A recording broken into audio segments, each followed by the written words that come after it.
Trejos rungtynės, per kurias reikia iškovoti mažiausiai 2 pergalės. Tokį minimalų tikslą reikia pasiekti Kauno Žalgiriui. Ir to dar negana, žalgiriečiams savo varžovus reikia įveikti kuo didesnių skirtumų ir laukti palankių rezultatų kitose susitikimuose.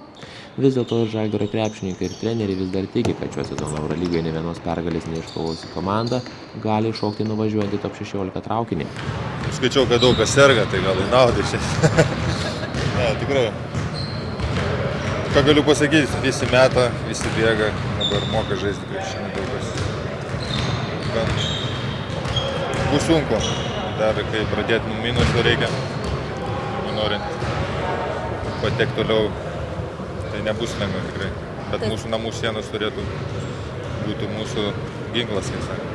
Šią savaitę iš tiesų pasirodė informacija, kad Sopoto Prokom ekipą išguldė Lygos ir Lenkijos klubas į Lietuvą atvyksta nestipriausios sudėties. Tačiau Žalgirio treneris Gintaras Krapikas laukia mūšio pasirengęs kautis su visais pagrindiniais Prokom žaidėjais ir į sklandančius gandus nekreipė dėmesio.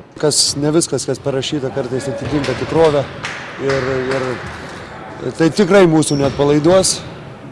Taip, nesvarbu, kokia sudėtis, kokiam stovi, tiek, kiek mes turėjom šiais metais visokių nelaimių ir nesėkmių, irgi nieko nedomino, mušė mus tiek, kiek galėjo, lygiai tą patį ir mes ruošėmės daryti, ar jie sirgo ar nesirgo, tai ne mūsų problemos.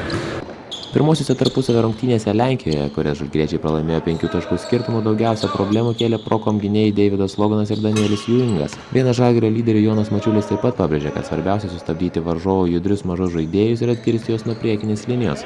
Stipresnių žaidėjų, tai aišku, yra tie patys, kur pagrindiniai žaidėjai lyderiai, tai du žaidėjai. Toliau priekinė linija tai nėra tokia stipri. Palyginus su žaidėjais, viską daro žaidėjai pagrindiniai.